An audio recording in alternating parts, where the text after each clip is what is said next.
Good morning, all my dear students. You are again most welcome in English online classes by Rakesh sir. We have taught in last online classes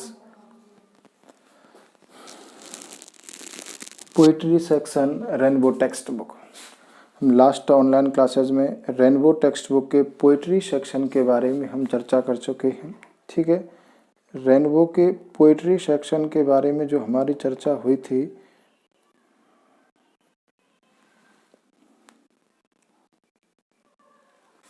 ठीक है,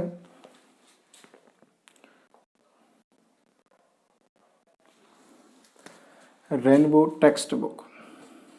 ठीक है, rainbow जो हमारी text book थी उसके बारे में हमने चर्चा की थी। रेनबो टेक्स्ट बुक जो हमारी है वो 25 मार्क्स की है। ठीक है, 25 मार्क्स की जो रेनबो टेक्स्ट बुक है ये 2 पार्ट में डिवाइड है, प्रोज और पोइट्री। ठीक है, प्रोज और पोइट्री 2 पार्ट में डिवाइड है। ये प्रोज खंड को अपन कह देंगे गद्य और पोइट्री को अपन कह देते हैं पद्य। ठीक है, पोइट्री का मतलब होगा गद्य खंड और प्रोज का मतलब हो जाएगा पद्य खंड। इसके हम पद्य खंड को पढ़ चुके हैं जो कि 10 मार्क्स का है। इसके जो प्रोज खंड की बात कर रहे हैं वो आपका 15 मार्क्स का है। ठीक है, 10 मार्क्स के अंतर्गत 2 एक्सट्रैक्ट में से एक एक्सट्रैक्ट 4 नंबर की थी। 4 क्वेश्चन में से 3 करने थे 2-2 नंबर के, 6 नंबर के। यहाँ आपको यहाँ 16, 17 और 18, 16-17 में तो आपसे एक्सट्रैक्ट पूछी जा रही है। 18 में ए, बी, सी और डी के 4 में से 3 प्रत्येक 2 नंबर का, 6 नंबर के। 4 नंबर के एक्सट्रैक्ट में 2-2 नंबर के क्वेश्चन थे। ठीक है, 18 के बाद क्वेश्चन नंबर 19, 20, 21 और 22 और 23। 19, 20, 21 चारों शॉर्ट आंसर टाइप क्वेश्चन हैं, प्रत्येक 2 नंबर के, 8 नंबर के हो गए। 23 में लॉन्ग आंसर है। लॉन्ग के अथवा में दूसरा भी क्या आएगा, लॉन्ग आएगा, जो कि 7 नंबर का होगा। इस प्रकार से 8 और 7 कितने नंबर हो गए, 15 नंबर हो जाते हैं। ऐसे 15 नंबर का हमारा ये सेक्शन होगा। ठीक है, 15 नंबर में आपके question number 19, question number 20, question number 21, 22 और 23 रहेंगे।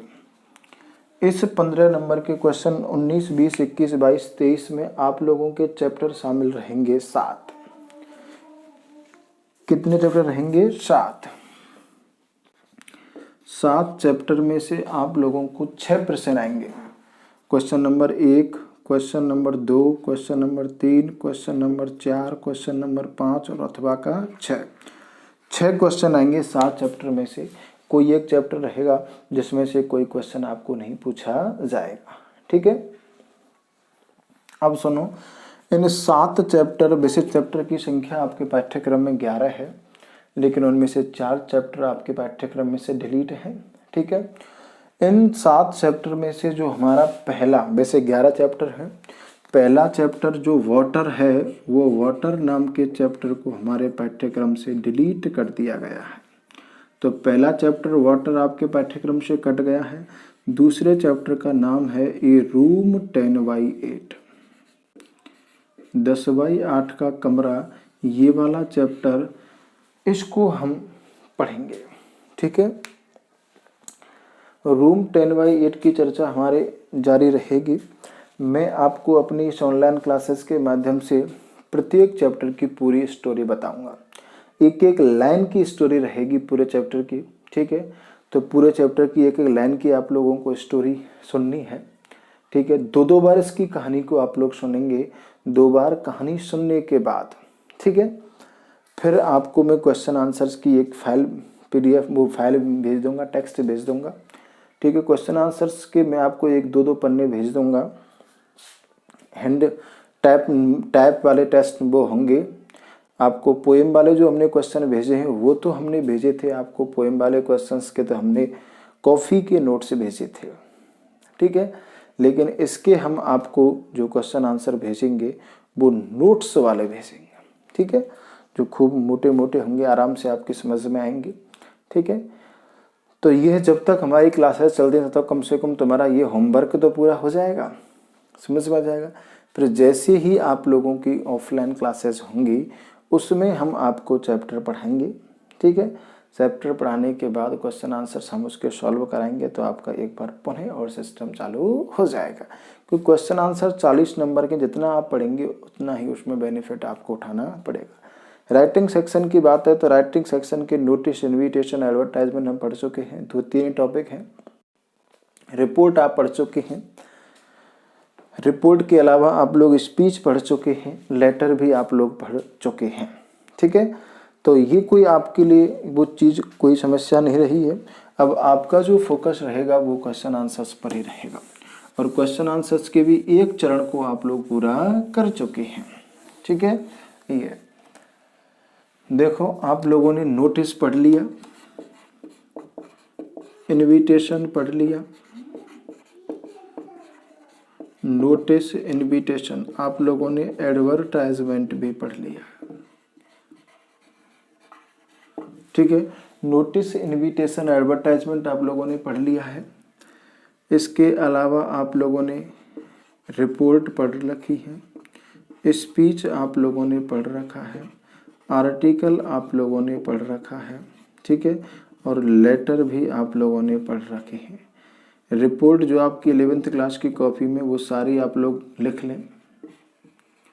स्पीच जो 11th क्लास की कॉपी में है वो आप सारे लिख लें। आर्टिकल जो आपको मैंने लिखाए हैं वो भी आप उन्हें लिख लें। लेटर जो मैंने आपको 11th क्लास के लिखाए हैं बिजनेस ऑफिशियल, उनको भी आप लोग लिख लें, ठीक है।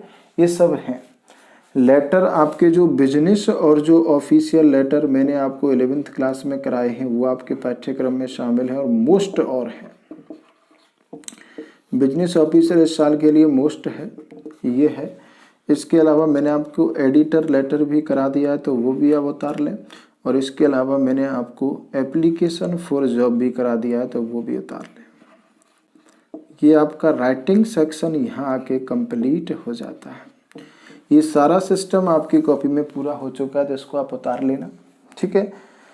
इसके बाद हमने आपको पोएम भी करा दी है, तो पोएम आपके 10 नंबर की पोएम भी क्वेश्चन आंसर कंप्लीट हो गए, ठीक है। इसके बाद हमारी रेनबो टेक्स्ट बुक है, इसको हम जब तक 15 तक हम आपको इसमें से लगभग चैप्टर्स को करा देंगे तो एक बार ये हो जाएगी, ठीक है। जैसे फिर हमारी ऑफलाइन क्लासेस होंगी तो इनको एक बार पढ़ेंगे तो आपको ज़्यादा कोई समस्या आने वाली नहीं है, ठीक है। तो एक दिन की क्लास में हम आपको इसकी कहानी सुना दिया करेंगे, ठीक है। 1 लाइनर कहानी है तो कहानी को आप लोग YouTube के माध्यम से 2-2 बार सुनना। मैं आपको एक लाइन की कहानी सुनाऊंगा, ठीक है।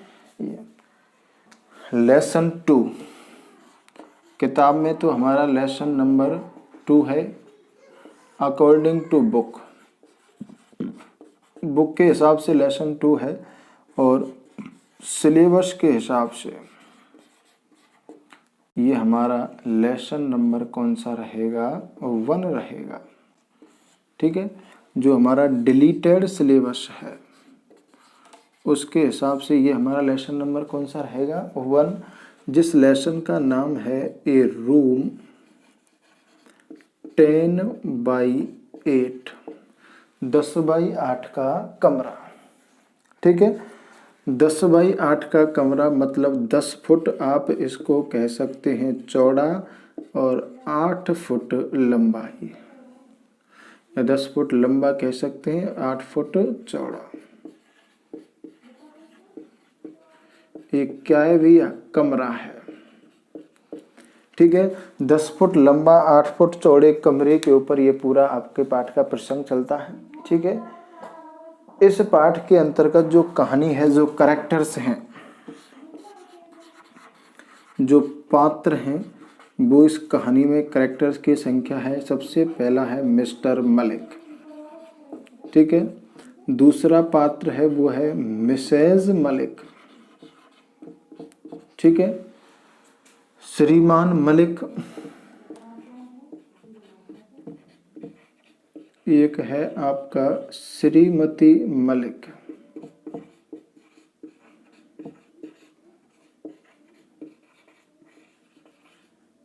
ठीक है।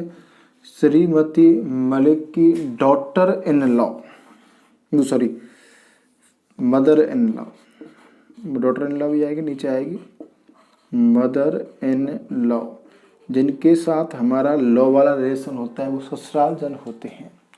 मिसेज मलिक की तो खाली मदर है, श्रीमान मलिक की तो ये क्या है मदर, और मिसेज मलिक की क्या है ये मदर इन लॉ है, मतलब सासू माँ।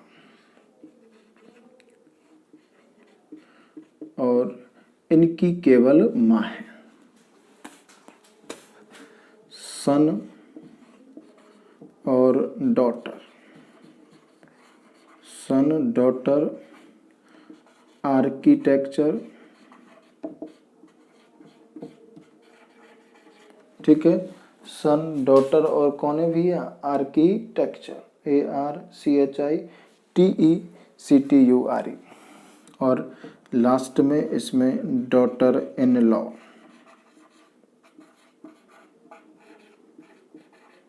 पुत्रो वधू। श्रीमान मलिक का बेटा, श्रीमान और श्रीमती मलिक का बेटा और बेटी है, ठीक है। एक वास्तुशिल्पी है, वास्तुशिल्पी भी बोल सकते हैं और या वास्तुकार भी बोल सकते हैं। और पुत्र वधू, पुत्र की बहू, ठीक है। इन 7 कैरेक्टर के अंदर कितनी संख्या हो गई 7। श्रीमान मलिक, श्रीमती मलिक, श्रीमान मलिक की माँ और श्रीमती मलिक की सासू माँ, श्रीमान और श्रीमती मलिक का बेटा, श्रीमान और श्रीमती मलिक की बेटी, वास्तुकार, और श्रीमान श्रीमती मलिक की पुत्र वधू, ठीक है, और बेटे की बहू, एक ही बात है। तो पात्र आप गिन लें, mister Malik, missus Malik, mother in law, son, daughter, architecture, और यह होगा डॉटर इन लॉ, पुत्र वधू। ये जो कहानी है, ठीक है, ये रूम 10/8 की जो कहानी है, ये बेसिकली जो कहानी ये दौड़ती है मिसेज मलिक, आर्किटेक्चर, इनके मध्य में, ठीक है। जो मिस्टर मलिक हैं, मिस्टर मलिक, इसमें सबसे जो प्रधान पात्र है वो है मिसेज मलिक, और आर्किटेक्चर वास्तुशिल्पी, मिस्टर मलिक, मिसेज मलिक और आर्किटेक्चर वास्तुशिल्पी। मिस्टर मलिक, मिसेज मलिक सबसे प्रधान चरित्र है इस कहानी का। कौन? मिसेज मलिक, ठीक है। सहायक लीड रोल इसका है, असिस्टेंट जो रोल है वो इनका आर्किटेक्चर और मिसेज मलिक का है।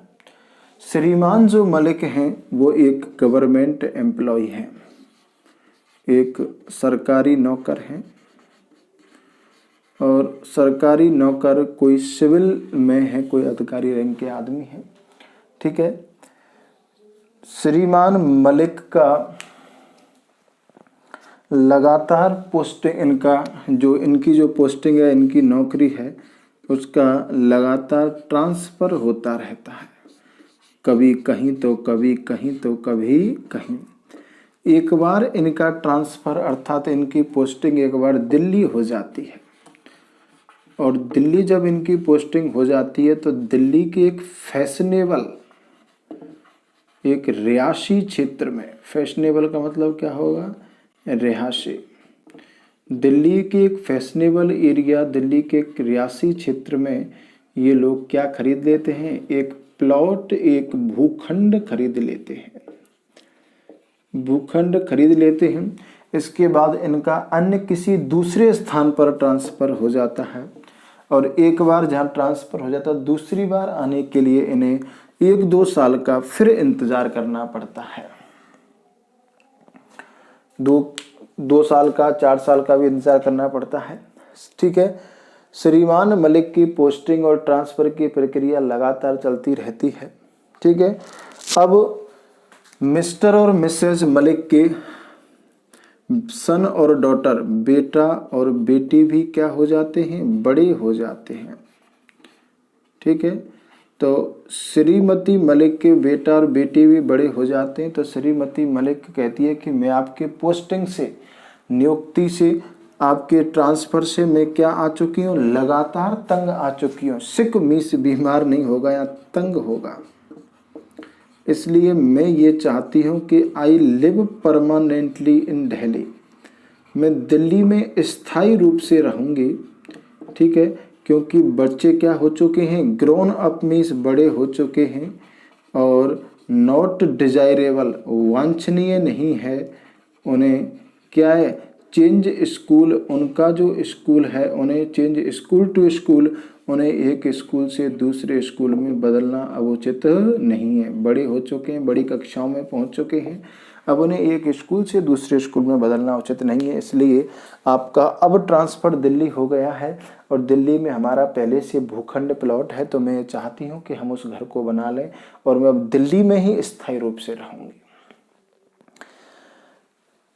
श्रीमान मलिक भी उसकी इस बात पर राजी हो जाते हैं। इनका पहले से दिल्ली के एक रियासी क्षेत्र में एक प्लॉट था और उस प्लॉट को प्लॉट पर मकान बनाने की इनकी योजना बन जाती है और श्रीमती मलिक स्थायी रूप से दिल्ली में रहने की योजना बना लेती है।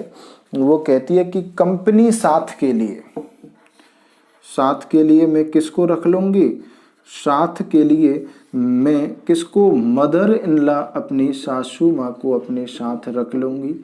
आपका भली ट्रांसफ़र अन्य किसी जगह पर हो जाए, लेकिन मैं कंपनी के रूप में अपनी सास को अपने साथ रख लूँगी और मैं स्थायी रूप से कहाँ रहूँगी, परमानेंटली मैं स्थायी रूप से दिल्ली में ही रहूँगी। क्यों? क्योंकि मैं आपके लगातार ट्रांसफ़र से क्या हो चुकी हूँ, सिक तंग आ चुकी हूँ।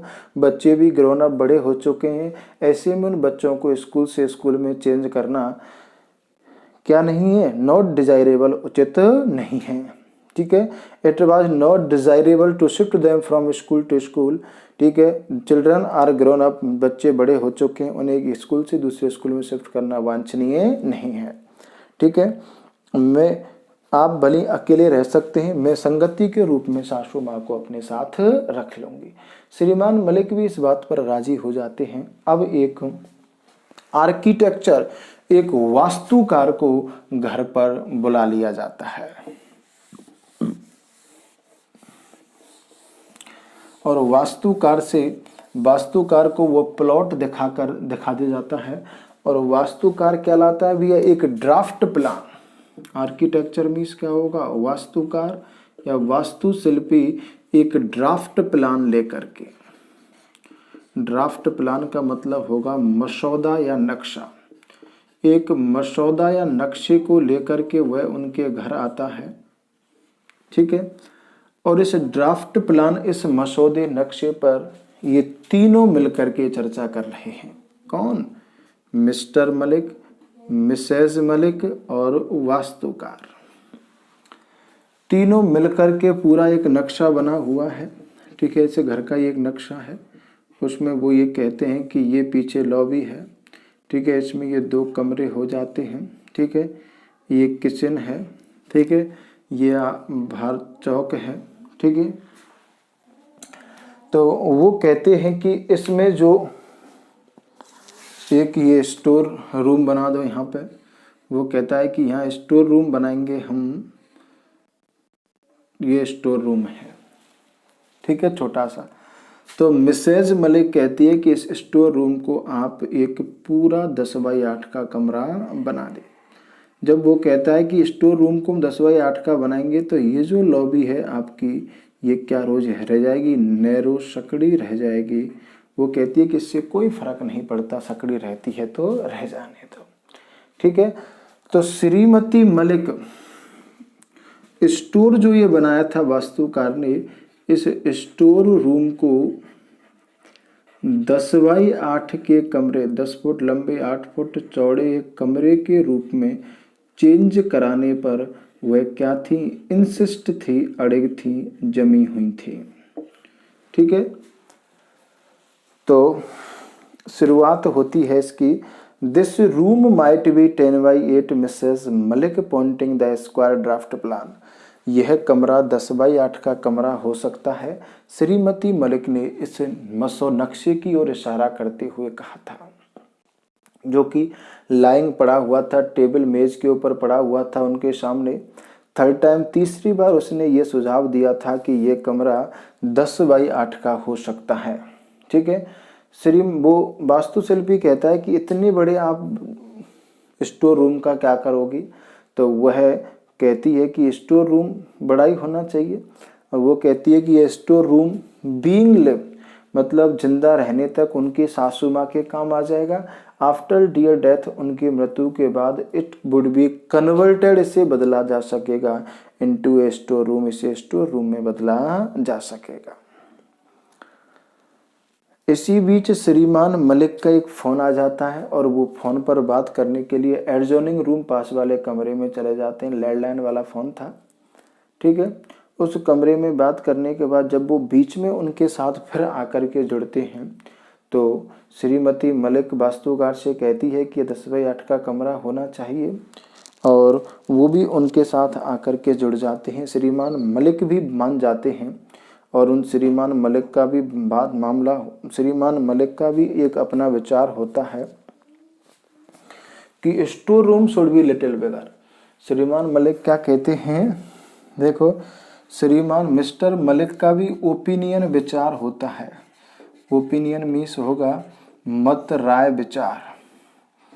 इनका भी राय होती है, मत होता है। Store room should be little bigger. Store room क्या होना चाहिए, little bigger. A little means थोड़ा सा, कैसा होना चाहिए, बिगर होना चाहिए, एक बड़ा होना चाहिए। क्यों, क्योंकि always commodious store room better, क्योंकि बेटर मीन्स बढ़िया रहता है। ठीक है, ऑलवेज हमेशा, हमेशा बढ़िया रहता है। कैसा, कोमोडियस, कोमोडियस मीन्स होगा बड़ा स्टोर रूम, बड़ा स्टोर रूम हमेशा क्या रहता है, बेटर मीन्स श्रेष्ठ या बढ़िया रहता है। क्यों बढ़िया रहता है, बड़ा, कि वन कैन, एक ही आदमी, मूव मीन्स इधर उधर रख सकता है, किनको, ट्रंक्स मीन्स वृक्षों को, मोर फ्रीली, अत्यधिक आज़ादी, स्वतंत्रता के साथ, बड़े आराम के साथ, एक ही आदमी, वन मीन्स एक ही व्यक्ति, ट्रंक्स मीन्स वृक्षों को मूव इधर उधर कर सकता है। ठीक है, मोर कॉन्वीनियंट, मोर मीन्स अधिक, कॉन्वीनियंट, कॉन्वीनियंट मीन्स होगा सुविधाजनक रहता है। CONVEN, कन्वीनियंट, अधिक सुविधाजनक भी रहता है। मोर मीन्स अधिक, कॉन्वीनियंट मीन्स सुविधाजनक रहता है। टू कीप इट टिडी, रखना इसे, टिडी मीन्स क्या होगा, इसे साफ सुथरा रखना भी अधिक सुविधाजनक रहता है। ठीक है, तो श्रीमान मलिक का भी विचार था कि स्टोर रूम कैसा होना चाहिए, थोड़ा बड़ा होना चाहिए। ठीक है, क्यों, little, a little bigger store room, a little bigger store room थोड़ा बड़ा रहता है, तो वो क्या रहता है भैया, बेटर ऑलवेज, हमेशा बढ़िया रहता है। ठीक है, कैसा, ए कोमोडियस जो स्टोर रूम होता है वो हमेशा बढ़िया रहता है। ठीक है, लिटिल बिगर भी कह सकते हैं, बेटर ऑलवेज कोमोडियस, हमेशा बढ़िया रहता है।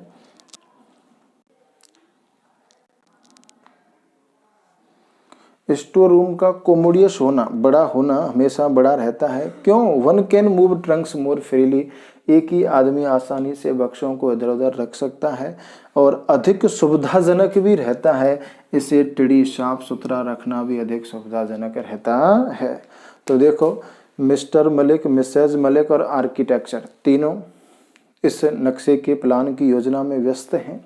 ठीक है, ये है, और इस प्रकार से नक्शे की प्लान की जब योजना में ये व्यस्त हैं, तो इसकी आगे की इसमें योजना चल रही है।